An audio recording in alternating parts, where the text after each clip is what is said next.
छत्तीसगढ़ की बात कर लेते हैं। तो छत्तीसगढ़ में सूरजपुर जिले में कोविड-19 का पहला मरीज मिलने के बाद जिला प्रशासन पूरी तरह से अलर्ट पर हो गया है और जिले के जजावल में करीब 100 मजदूरों को राहत शिविर में रखा गया था, जहां पर इन मजदूरों को 10 दिन पहले राजनांदगांव से सूरजपुर लाया गया था। स्वास्थ्य विभाग ने कुछ मजदूरों के सैंपल जांच के लिए भेजे थे और इनमें से एक शख्स में कोरोना की पुष्टि हुई है। इसके बाद मरीज को रायपुर भेज दिया गया है। इसके अलावा शिविर में रह रहे 8 और लोग भी संदिग्ध बताए जा रहे हैं।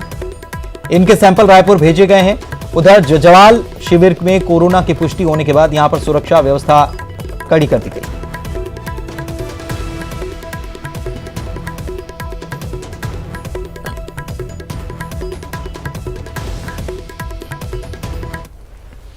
तो प्रदेश में कोरोना के 2 मरीज ठीक हो चुके हैं। छत्तीसगढ़ की बात कर रहे हैं। इसके बाद रायपुर एम्स से उन्हें डिस्चार्ज भी कर दिया गया। ये जो मरीज ठीक हुए हैं, कोरबा के कटघोरा के रहने वाली 2 महिलाएं थीं। प्रदेश में अब तक कोरोना के 38 मामले सामने आ चुके हैं। इनमें से 34 मरीज ठीक होकर घर जा चुके हैं। 4 मरीजों का इलाज चल रहा है। प्रदेश में सबसे ज्यादा 28 कोरोना मरीज कोरबा में ही मिले हैं, जबकि रायपुर में 6, दुर्ग में 1, राजनांदगांव में 1, बिलासपुर में 1 और सूरजपुर में भी एक नया मामला कोरोना का सामने आया है।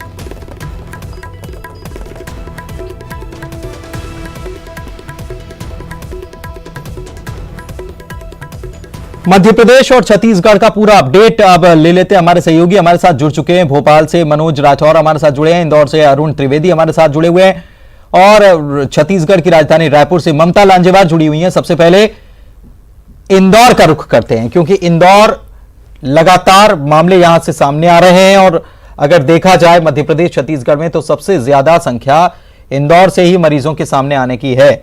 ऐसे में कितने सैंपल्स अभी और लिए गए हैं, क्योंकि अभी तक तो बैकलॉग चल रहा था, अभी तक तो जांच रिपोर्ट आ नहीं रही थी और अब जो आई है वो लगातार मामले कभी 94 कभी 100 से ऊपर ऐसे मामले सामने आ रहे थे पॉजिटिव।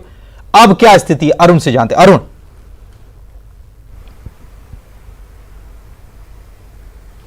बिल्कुल पुनीत, देखिए गंभीर मामला है कि बैकलॉग इतना क्यों बढ़ रहा था। आपको जो सैंपल्स हैं उनको 2-3 दिन में जांच करा लेनी चाहिए थी। अगर आपके यहाँ व्यवस्था नहीं है तो आप कई राज्यों में उनको भेज सकते थे, लेकिन अब 1600-1800 तक मामला पहुंच जाता है, तब आप उनको दूसरे राज्यों में जांच के लिए भेजते हैं। और हम आपको बता दें कि देखिए जिम्मेदारों की लापरवाही कितनी बड़ी है कि 12 तारीख को जो छतरीपुरा थाने के एसआई हैं और एक हेड कांस्टेबल हैं, उनका सैंपल लिया गया। उनकी ड्यूटी कहाँ थी? टाटपट्टी बाखल इलाके में, जो मुस्लिम बाहुल इलाका है जहां सबसे ज्यादा संक्रमित मरीज हैं। उनका 12 अप्रैल को सैंपल लिया गया, उनकी रिपोर्ट आई 28 अप्रैल को, 16 दिन बाद उनकी रिपोर्ट आई। इतना समय उनकी रिपोर्ट आने में लग गया। वो लगातार ड्यूटी करते रहे और इस दौरान उन्होंने न जाने कितने लोगों को संक्रमित कर दिया गया होगा। इस तरह की लापरवाहियां इंदौर में बढ़ती जा रही हैं। जिम्मेदार बिल्कुल ध्यान नहीं दे रहे हैं और जो सैंपलों की जांच है वो कई दिनों में आ रही है। अब आप बताइए कि 17 तारीख को अगर किसी की मौत हो गई और उसकी रिपोर्ट आ रही है 28 तारीख को, 29 तारीख को, 15-16 दिनों में रिपोर्ट आ रही है। तो सबसे बड़ी बात तो यही है कि जो रिपोर्ट आने में जो समय लग रहा है, क्यों लग रहा है, इस पर जिम्मेदारों को ध्यान देना होगा, तब जाकर संक्रमण यहाँ पे कम हो पाएगा। और एक बात और है कि जब सैंपल लिया गया और संदिग्ध मानकर सैंपल लिया गया तो उनको तो क्वारंटीन किया जाना चाहिए था। क्वारंटीन भी नहीं किया जा रहा है और इसके साथ ही स्क्रीनिंग इसके साथ साथ चल रही है। स्क्रीनिंग भले ही साथ चल रही है, लेकिन अगर कोई कोरोना संक्रमित पॉजिटिव मरीज है जिसकी रिपोर्ट नहीं आई है, वो काम कर रहा है तो वो संक्रमण फैला सकता है। इसके ऊपर तो ध्यान ही नहीं दिया जा रहा। नहीं, सबसे बड़ी बात तो यही है कि उनमें कोई लक्षण नहीं थे। उनकी सिर्फ ड्यूटी टाटपट्टी बाखल इलाके में लगी थी, वहां पे एक डॉक्टर भी संक्रमित हो गया है, इसलिए उनके सैंपल लिए गए थे। उनको कोई क्वारंटाइन इसलिए नहीं किया था क्योंकि उनके पास कोई लक्षण ही नहीं थे कोरोना के, तो उनको ना तो क्वारंटाइन किया गया ना ही आइसोलेट किया गया। वो लगातार ड्यूटी करते रहे। यही कारण रहा कि उनने कई लोगों में संक्रमण फैलाया होगा। इस तरह का संक्रमण लगातार इंदौर में फैल रहा है। उनको हालांकि क्वारंटाइन करना चाहिए था। जिसका भी आप सैंपल ले रहे हैं उसको क्वारंटाइन आप कर दीजिए, लेकिन आपने नहीं किया, उनसे ड्यूटी कराते रहे।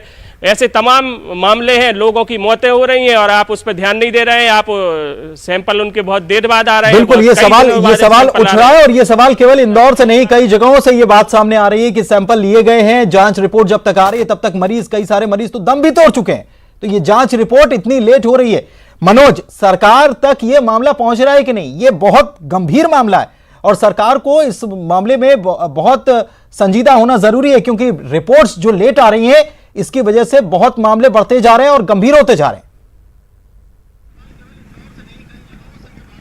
जी बिल्कुल, यही कयास लगाए जा रहे हैं कि जल्द से जल्द जो तमाम मशीन बुलानी चाहिए थी वो कब तक आएगी, और जो जांच किट की जो संख्या लगातार बढ़नी चाहिए, जांच सैंपल की संख्या बढ़ना चाहिए, उसमें तेज़ी आए। यही प्रयास सरकार की तरफ से भी किए जा रहे हैं। लगातार ये कोशिश की जा रही है कि तमाम जो दूसरे विभागों में, चाहे वो FSL में जो तमाम मशीन है उनका इस्तेमाल किया जा सके, लेकिन ऑटो किट नहीं होने की वजह से ये दिक्कत आ रही है। लेकिन कोशिश यही है कि जो तेज़ी आनी चाहिए जांच सैंपल में वो लाई जा सके, और यही कारण है कि तमाम प्रयास सरकार की तरफ से किए जा रहे हैं। आज खुद CM शिवराज सिंह चौहान कलेक्टर और कमिश्नर से शाम के वक्त में चर्चा करेंगे। इसके अलावा इस पूरी मौजूदा स्थिति को लेकर समीक्षा भी शाम के वक्त वो करेंगे। तो तमाम कोशिशें की जा रही, लेकिन जो रफ्तार पुनित आनी चाहिए वो रफ्तार दिखाई नहीं दे रही, और जो संख्या लगातार बढ़ती जा रही है वो चिंताजनक है। हालांकि भोपाल के लिए एक अच्छी खबर यह है कि जो पॉजिटिव मरीज हैं उनकी संख्या में लगातार सुधार हो रहा है, और जो स्वस्थ होकर आ रहे हैं करीब 138 मरीज ऐसे हैं जो अभी तक स्वस्थ होकर अस्पताल से वापस लौट चुके हैं, और आने वाले समय में बताया जा रहा है, जो डॉक्टरों से बात हुई है, और भी जो मरीज हैं जो पॉजिटिव है वो भी स्वस्थ होकर वापस लौटेंगे। हालांकि जो मौत का जो आंकड़ा 10 पहुंचा है उसमें जो मरने वाले जो लोग हैं वो गैस पीड़ित हैं और बुजुर्ग हैं, इस तरीके की जानकारी और आंकड़ा सामने आया था। तो लगातार ये शासन प्रशासन की तरफ से ये कोशिश की जा रही है। यही कारण है कि जो पैरामेडिकल का पुनित स्टाफ था राजधानी भोपाल के तमाम अस्पतालों में, सरकारी अस्पतालों में उसकी कमी देखी गई थी बीते दिनों, और यही कारण है कि अब उस पैरामेडिकल स्टाफ की भर्ती लगभग GMC हो, JP अस्पताल हो या दूसरे सरकारी अस्पताल, वहाँ पर जो है व्यवस्था कर ली गई है, क्योंकि 5 लैब में ये लगातार सैंपल जांच का काम कर रहा है। और सरकार ने इस ओर भी बड़ा कदम उठाया है कि यदि जांच सैंपल की जांच यहाँ पर नहीं हो पाती, क्योंकि 700 से 800 सैंपल का जो है टारगेट यहाँ पर स्वास्थ्य विभाग के द्वारा रखा गया है, क्योंकि इतनी क्षमता है। और यही कारण है कि अब बाकी जो सैंपल है पुनीत उनको अब बाहरी राज्यों में जांच के लिए भेजा जा रहा है। उसके लिए हेलीकॉप्टर का सहारा लिया जा रहा है, सरकारी विमान का सहारा लिया जा रहा है। तो सरकार लगातार ये कोशिश कर रही है कि जो कंटेनमेंट एरिया है, क्योंकि ये एक अच्छी खबर ये भी बीते दिनों आई थी, स्वास्थ्य मंत्री नरोत्तम मिश्रा ने बताया था कि कोशिशों को लेकर ये मनोज जो परिस्थितियां हैं, ऐसे में सरकार को अपनी कोशिशों को बढ़ाने की भी जरूरत है। सरकार को इस मसले पर भी विचार करना चाहिए कि कोशिशों को बढ़ाने की दरकार भी है। जिस तरीके से मामले सामने आ रहे हैं, छत्तीसगढ़ का हाल जान लेते हैं। ममता हमारे साथ जुड़ी हुई हैं। ममता, छत्तीसगढ़ से क्या खबर है, क्या स्थिति है?